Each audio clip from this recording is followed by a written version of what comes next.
छोड़िए भाई, सत्ता की लड़ाई नहीं है, ये जान बचाना है, देश को बचाना है, वरना अगर ये बढ़ता जाएगा तो फिर याद रखिए किसी को भी गोली चला देंगे, किसी को पकड़ लेंगे, किसी को मार देंगे।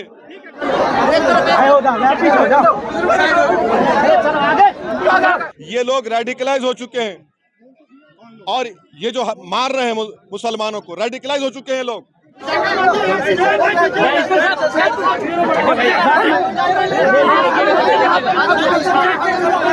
कौन कर रहा है? बीजेपी कर रही है, इनको बीजेपी सपोर्ट कर रही है, कांग्रेस की सरकार खामोश बैठी है।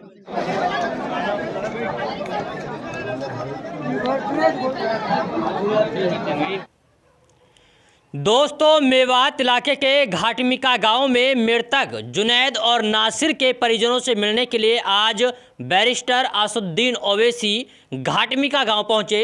इस दौरान मृतक के परिजनों से बातचीत की गई, उस सारी घटना के बारे में जानकारी ली गई कि किस तरीके से इस पूरी घटना को अंजाम दिया गया।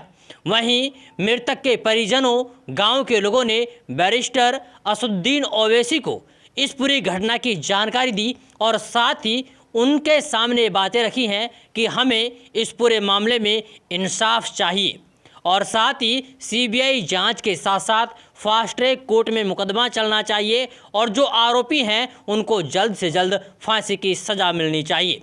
इस दौरान बैरिस्टर आसुद्दीन ओवैसी ने मृतक के परिजनों की बातें बड़ी ही गंभीरता के साथ सुनी और ये भी समझा कि किस तरीके से मेवात इलाके के लोगों के ऊपर गोरक्षा के नाम पर जुल्म किया जा रहा है, उनके ऊपर अत्याचार किया जा रहा है।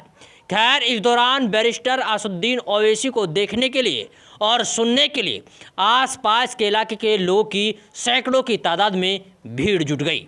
वहीं आइए एक नज़र डालते हैं इस रिपोर्ट पर। उनको लेने से तो उसके बाद वहाँ से 170 किलोमीटर दूर ले जाकर उनकी गाड़ी, जली हुई गाड़ी और जली लाश मिली। आप बताइए कि फिर ये क्या हो रहा है हमारे देश में? आखिर कब तक बीजेपी ऐसे गैंग्स की सरपरस्ती और उनको पॉलिटिकल पैट्रोनेज देगी? कितने लोगों को आप कितने बच्चों को बेवा करेंगे, कितने बच्चों की टीम करेंगे? आखिर रूल ऑफ लॉ कहाँ है? अरे खुले हथियारों के साथ फिरते हैं, यूट्यूब पर गोली चलाते हैं, वीडियो डालते हैं, सिल्वर बटन मिलता है, फेसबुक पर वारिस का जिस्म दिखाया गया, उसके बाद वारिस मर गया तो हरियाणा की पुलिस ने कहा कि एक्सीडेंट से हमारा, परिवार कहते हैं कि उसको मारा गया। तो ये तो ओपन एक मर्डर है और इसको अगर आप जेनोसाइड भी कहेंगे तो गलत नहीं होगा। इसको रोकने का एक ही तरीका है कि हरियाणा और राजस्थान की पुलिस और यहाँ की लीडरशिप जो है, यहाँ के चीफ मिनिस्टर, हरियाणा के चीफ मिनिस्टर, इनको रोकें, इस गैंग को पकड़ें, इनको जेल में डालें। भारत में किसी को इख्तियार नहीं है कि कोई हथियार लेकर जिसको चाहे गोली मारे, जिसको चाहे पकड़े। ये विजिलेंटीज है जिसको ये विजिलेंटीज हैं जिनको ख़त्म करना ज़रूरी है, वरना रूल ऑफ लॉ ख़त्म हो जाएगा, अदालत को ताला डालना पड़ेगा, पुलिस को रिटायर करना पड़ेगा अगर नहीं रोका जाएगा तो। क्या नहीं है? आप अंदर हमको बताया गया कि आकर शराब पीकर मेवात के लड़कियों को छेड़ते हैं, जब किसी ने रोका तो वो बच्चे भी जेल में हैं, जेल में है वो। 3 दिन हो चुका है, 2 स्टेट की पुलिस है, राजस्थान, हरियाणा, नहीं पकड़ सकते क्योंकि इन जालिमों को, इन टेररिस्ट को पुलिस का और पॉलिटिकल लीडरशिप का पैट्रोनेज है। जब तक सियासी लीडरशिप इनके साथ रहेगी इनको कुछ नहीं होगा। आप लिख के रख लीजिए हमारी बात। तो क्या कहा आपने? पूरी तरह से चल रही है, एक जगह बीजेपी की है, एक जगह देखिए आपको फर्क दिख रहा है, मुझे कोई फर्क नहीं नजर आ रहा है। जहां पर मुसलमानों की बात आती है, जहां पर गौ रक्षक की बात आती है, सब के सब एक हो जाते हैं। अगर गोपालगंज की पुलिस को जब कंप्लेन दिया गया था, वो फौरन हरकत में आते तो वो बॉर्डर क्रॉस नहीं करते, उनको रोक लिया जाता। सर, कुछ लोग पॉलिटिसाइज करते हुए इसे एक वर्सेस का भी एंगल अरे दे रहे हैं। सुनिए, ये उसको पॉलिटिसाइज वही लोग कर सकते हैं जिनमें इंसानियत मर चुकी है। अगर आप इंसाफ दिलाना चाहते हैं तो इन सो कॉल्ड गौ रक्षक जहां कहीं विदेश में है, इनको रोकिए, वरना पुलिस को पुलिस के जितने आप रिटायर कर दीजिए, कोर्ट्स को बंद कर दीजिए, क्या जरूरत है जी, उनके हवाले कर आप दीजिए। पुलिस की बात करें, आप पुलिस की बात करें, मोनू मानेसर जो इसमें एक आरोपी है, वो हरियाणा पुलिस के कई अधिकारियों के साथ मीटिंग करते हुए उसकी तस्वीरें हैं कई नेताओं की। वो जिस शख्स का आपने नाम लिया, वो कासिम को 12th स्टैंडर्ड के लड़के को गोली मारता है, FIR में नाम है, फिर भी नहीं पकड़ रही पुलिस उसको।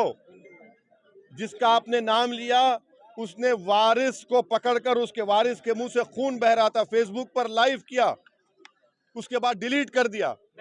ये तमाम सुनिए, ये तमाम जालिमों को, टेररिस्ट को पॉलिटिकल पैट्रोनेज है। मैं देश के प्रधानमंत्री से डिमांड करता हूं कि आपकी पार्टी, आपकी सरकार इन लोगों की मदद करना छोड़िए। पुलिस अगर अपना काम नहीं करेगी तो फिर कौन करेगा? अगर आपकी पॉलिटिकल लीडरशिप काम नहीं करेगी तो देश तो फिर इन विजिलेंटी से चलेगा। वैसे साहब क्या लग रहा है कि पॉलिटिकल पार्टी से पॉलिटिकल बैलेंस भी लेने की कोशिश कर रही है? भाई साहब, चाहे वो ये कांग्रेस हो, बीजेपी हो, वो MIM हो। देखिए, इन पीड़ित परिवार का एक ही डिमांड है कि उनको सबसे पहले उनको गिरफ्तार किया जाए और एक स्पेशल कोर्ट के जरिए उन पर केस चलाया जाए और उनको सजा मिले। और चौथी बात यह है कि ये जो जुल्म हर महीने या 10 दिन में होता है, ये बंद होना चाहिए। इन मेवात के मियों पर, ये गरीब हैं, इन पर आप आकर मारते हैं। और डेटा क्या बताता है? डेटा ये बताता है कि भारत में भैंस बढ़ रही है और गाय कम हो रही है। कैसे कम हो रही है? फिर आप इनको रोकिए। ये होते कौन है कि अपने हाथ में कानून लेंगे, ये जिसको चाहे मारेंगे, जिसको चाहे मर्डर कर देंगे। मेवात के इलाके की बात है, कहीं और भी ऐसी घटनाएं? बहुत सी जगहों पर कहाँ नहीं हो रहा है। देखिए, पिछले चाहे पीलू खान हो, इखलाक हो, ये सब रकबर हो, कितना होगा ये?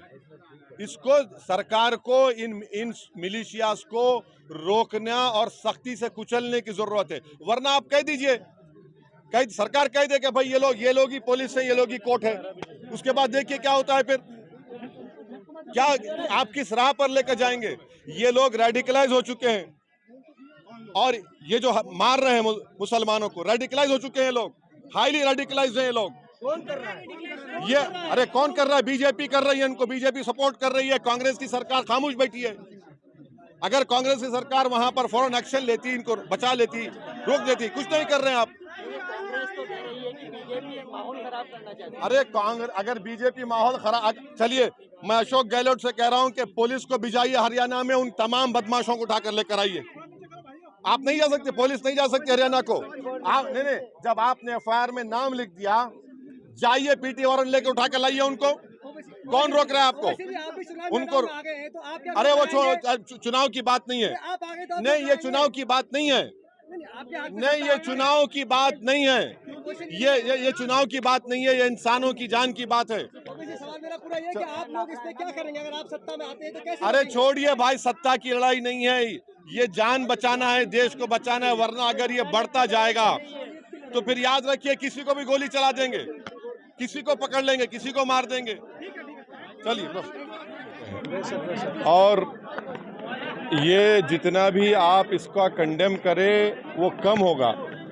और अफसोस की बात यह है कि राजस्थान की जो पुलिस है और हरियाणा की पुलिस, वो इन तमाम गुंडों को, क्रिमिनल्स को, टेररिस्ट को खुली छूट दे दी है कि वो आते हैं मेवात में और लोगों को मारते हैं, पीटते हैं, उनको उठाकर लेकर जाते हैं। जुनैद और नसीर को जो किडनैप किया गया था, उसी वक्त गोपालगंज पुलिस स्टेशन में जाकर इत्तला दी गई, कंप्लेन दी गई। अगर वो फ़ौरन हरकत में आते तो शायद आज वो जिंदा रहते।